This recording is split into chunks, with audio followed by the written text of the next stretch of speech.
December, Thursday. The play is only a couple of days away, and I have no idea how we are going to pull this thing off. First of all, nobody has bothered to learn their lines, and that's all Mrs. Norton's fault. During rehearsal, Mrs. Norton whispers everyone's lines to them from the side of the stage. I get that you are pretty. I'll get you, my pretty. I wonder how it's going to go next Tuesday when Mrs. Norton is sitting at her piano 30 feet away.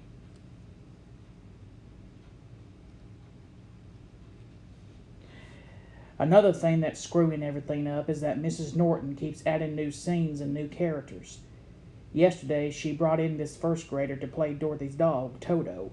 But today, the kid's mom came in and said she wanted her child to walk around on two legs because crawling around on all fours would be too degrading. So now we've got a dog that's going to be walking around on his hind legs for the whole show.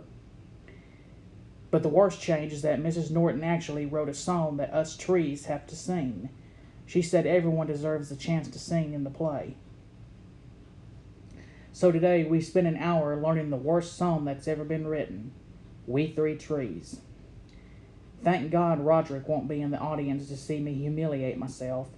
Mrs. Norton said the play is going to be a semi-formal occasion, and I know there's no way Roderick is going to wear a tie for a middle school play. But today wasn't all bad. Toward the end of practice, Archie Kelly tripped over Rodney James and chipped his tooth because he couldn't stick his arms out to break his fall.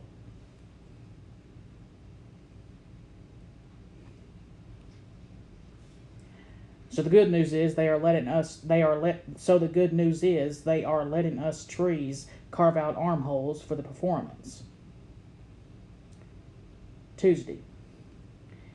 Tonight was the big school production of The Wizard of Oz. The first sign that things were not going to go well happened before the play even started. I was peeking through the curtain to check out how many people showed up to see the play, and guess who was standing right up front? My brother Roderick wearing a clip-on tie.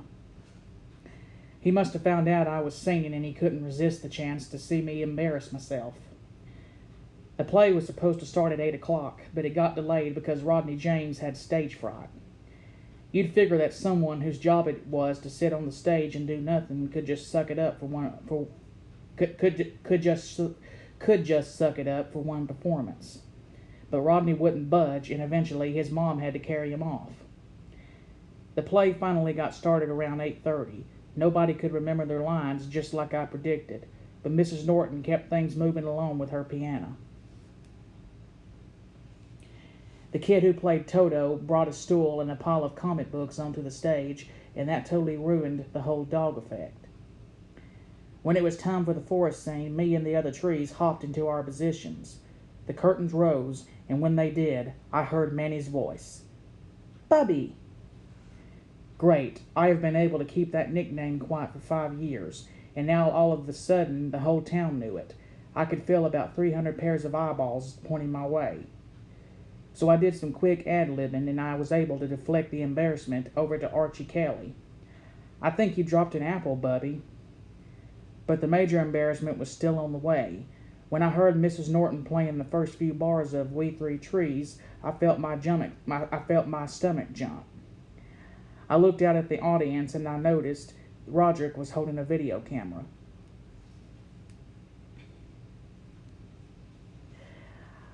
I knew that if I sang the song and Roderick recorded it, he would keep the tape forever and use it to humiliate me for the rest of my life.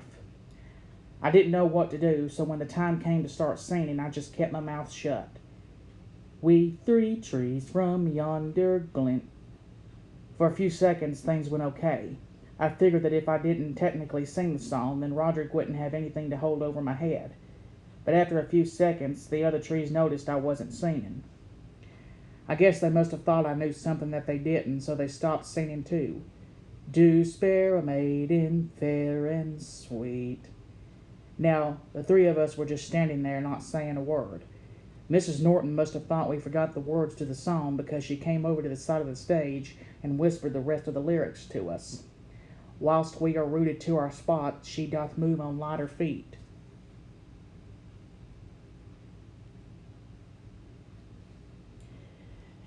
The song was only about 3 minutes long, but to me it felt like an hour and a half. I was just praying the curtains would go down so we could hop off the stage. That's when I noticed Patty Farrell standing in the wings, and if looks could kill, us trees would be dead. She probably thought we were ruining her chances of making it to Broadway or something. Seeing Patty standing there reminded me why I signed up to be a tree in the first place. Pretty soon the rest of the tree started throwing apples too. I think Toto even got in on the act.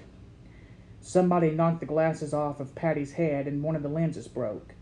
Mrs. Norton had to shut down the play after that because Patty couldn't see 2 feet in front of her without her glasses. After the play was over, my family went home together. Mom had brought a bouquet of flowers, and I guess they were supposed to be for me, but she ended up tossing them in the trash can on the way out the door. I just hope that everyone who came to see the play was as entertained as I was.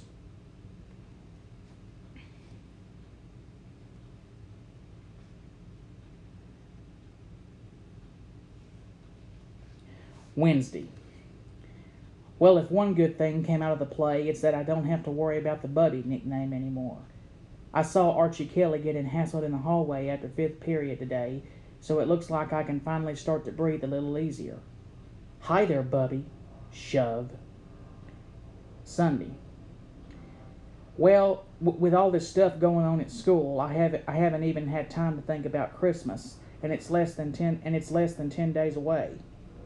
In fact, the only thing that tipped me off that Christmas was coming was when Roderick put his wish list up on the refrigerator.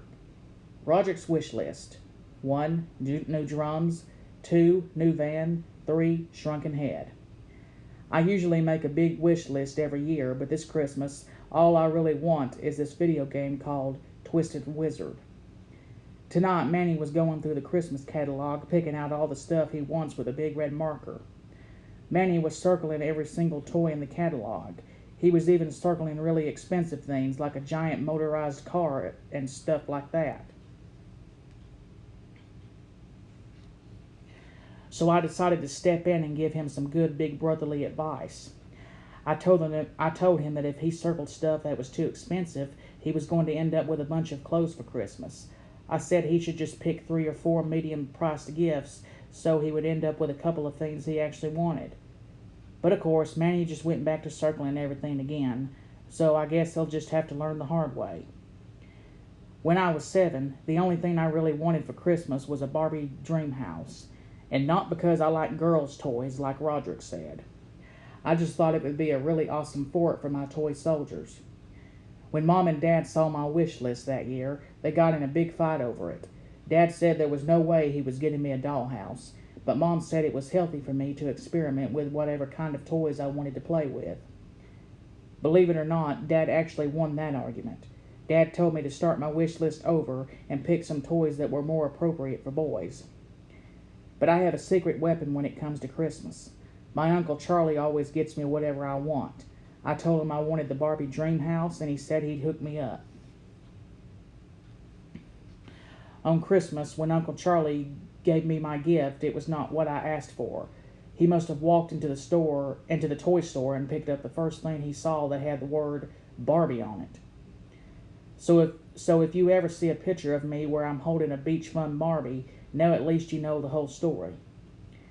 Dad wasn't really happy when he saw what Uncle Charlie got me. He told me to either throw it out or give it away to charity. But I kept it anyway, and okay, I admit, maybe I took it out and played with it once. But I kept it anyway, and okay, I admit, maybe I took it out and played with it once or twice. That's how I ended up in the emergency room 2 weeks later with a pink Barbie shoe stuck up my nose. And believe me, Roderick has never let me hear the end of that.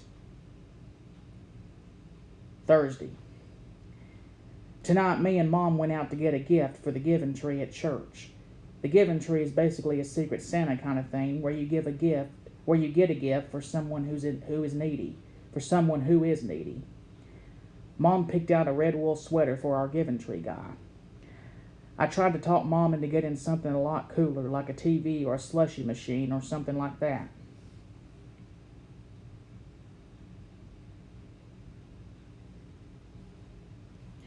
Because imagine if all you got on Christmas was a wool sweater.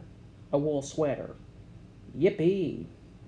I'm sure our Giving Tree guy will throw his sweater in the trash, along with the 10 cans of yams we sent his way during the Thanksgiving food drive. Christmas. When I woke up this morning and went downstairs, there were about 1,000,000 gifts under the Christmas tree. But when I started digging around, there were hardly any gifts with my name on them. But Manny made out like a bandit. He got every single thing he circled in the catalog, no lie, so I'll bet he's glad he didn't listen to me. I did find a couple of things with my name on them, but they were mostly books and socks and stuff like that. I opened my gifts in the corner behind the couch because I don't like opening gifts near Dad. Whenever someone opens a gift, Dad swoops right in and cleans up after them.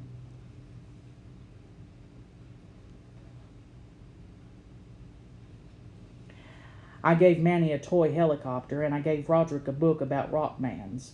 Roderick gave me a book too, but of course he didn't wrap it. The book he got me was Best of Lil Cutie.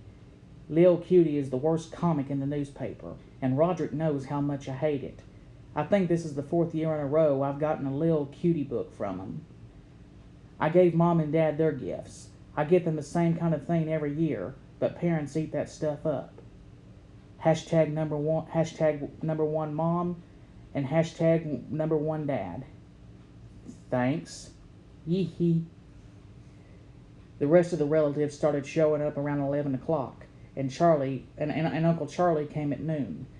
Uncle Charlie brought a big trash bag full of gifts, and he pulled my present out of the top of the bag. The package was the exact right size and shape to be a Twisted Wizard game, so I knew Uncle Charlie came through for me. Mom got the camera ready, and I tore open my gift.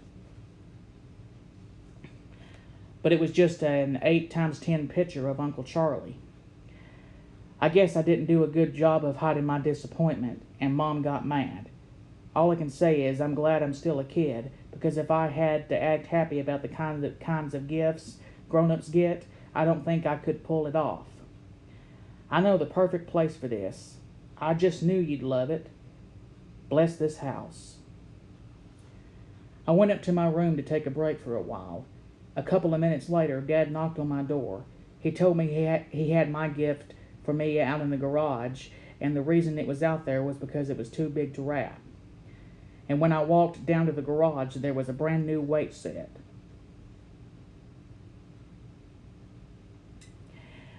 That thing must have cost a fortune. I didn't have the heart to tell Dad that I kind of lost interest in the whole weightlifting thing when the wrestling unit ended last week, so I just said thanks instead. I think Dad was expecting me to drop down and start doing some reps or something, but I just excused myself and went back inside. At about 6 o'clock, all the relatives cleared out. I was sitting on the couch watching Manny play with his toys, feeling pretty sorry for myself. Then Mom came up to me and said that she found a gift behind the piano with my name on it, and it said from Santa. The box was way too big for Twisted Wizard, but Mom pulled the same big box trick on me last year when she got me a memory card for my video game system. So I ripped open the package and pulled out my present. Only this wasn't Twisted Wizard either. It was a giant red wool sweater. At first I thought Mom was playing some kind of practical joke on me, because this sweater was the same kind we bought for our Giving Tree guy. But Mom seemed pretty confused too. She said she did buy me a video game, and that she had no idea what the sweater was doing in my box. And then I figured it out. I told Mom there must have been some kind of mix-up, and I got the Giving Tree guy's gift, and he got mine. Mom said she used the same kind of wrapping paper for both of our gifts, so she must have written the wrong names on the tags. But then Mom said that this was really a good thing because the Giving Tree guy was probably really happy he got such a great gift. It's a Christmas miracle. I had to explain that you need a game system and a TV to play Twisted Wizard, so the game was totally useless to him. Oh. Even though my Christmas was not going that great, I'm sure it was going a whole lot worse for the Giving Tree guy. Jerks. I kind of decided to throw in the towel for this Christmas, and I headed up to Riley's house. I forgot to get a gift for Riley, so I just slapped a bow on the Lil Cutie book Roger gave me. and that seemed to do the trick. Riley's parents have a lot of money, so I can always count on them for a good gift. But Riley said that this year he picked out my gift himself. Then he brought me outside to show me what it was. From the way Riley was hyping his present, I thought he must have gotten me a big screen TV or a motorcycle or something. But once again, I let my hopes get too high. Riley got me a big wheel.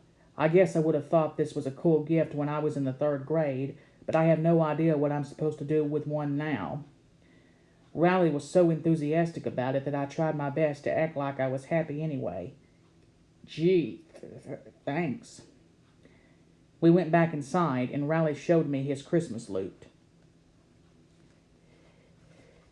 He sure got a lot more stuff than I did. He even got Twisted Wizard, so at least I can play it when I come up to his house. That is, until Riley's dad finds out how violent it is. And boy, you have never seen someone as happy as Riley with his little cutie book. His mom said it was the only thing on his list that he didn't get. Well, I'm glad someone got what they wanted today. It's a Christmas miracle. New Year's Eve. In case you are wondering what I'm doing in my room at 9 p.m. on New Year's Eve, let me fill you in. Earlier today, me and Manny were horsing around in the basement. I found a tiny black ball of thread on the carpet, and I told Manny it was a spider. Then I held it over him, pretending like I was going to make him eat it. Yeah! Scream, squeal. Right when I was about to let Manny go, he slapped my hand and made me drop the thread. And guess what? That fool swallowed it. Gulp. Well, Manny completely lost his mind. He ran upstairs to where Mom was, and I knew I was in big trouble. Manny told Mom I made him eat a spider. I told her there was no spider and that it was just a tiny ball of thread. Mom brought Manny over to the kitchen table. Then she put a seed, a raisin, and a grape on a plate and told Manny to point to the thing that was the closest in size to the piece of thread he swallowed. Manny took a while to look over the things on the plate. Then he walked over to the refrigerator and pulled out an orange. So that's why I got sent to bed at 7 p.m. at 7 o'clock, and I'm not downstairs watching the New Year's Eve special on TV. And that's also why my only New Year's resolution is to never play with Manny again.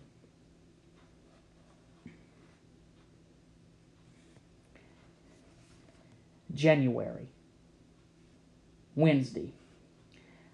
I found a way to have some fun with the big wheel Riley got me for Christmas. I came up with this game where one guy rides down the hill and the other guy tries to knock him off with a football.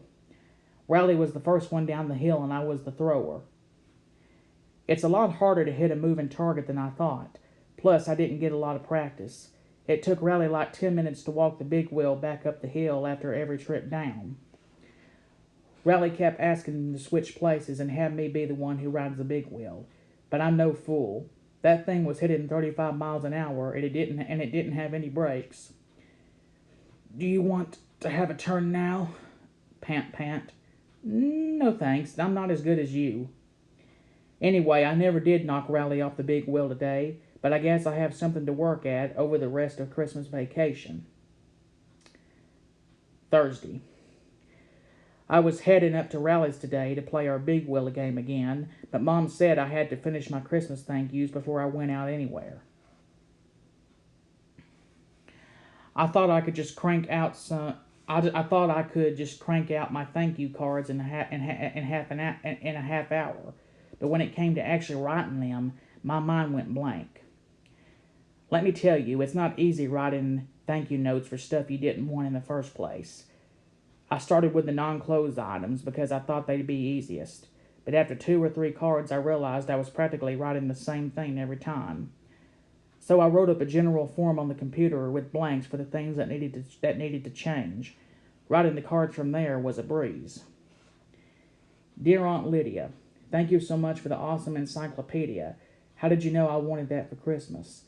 I love the way the encyclopedia looks on my shelf. All my friends will be so jealous that I have my very own encyclopedia. Thank you for making this the best Christmas ever. Sincerely, Greg. My system worked out pretty well for the first couple of gifts, but after that, not so much. Dear Aunt Loretta, Thank you so much for the awesome pants. How did you know I wanted that for Christmas? I love the way the pants look on my legs. All my friends will be so jealous that I have my very own pants. Thank you for making this the best Christmas ever. Sincerely, Greg.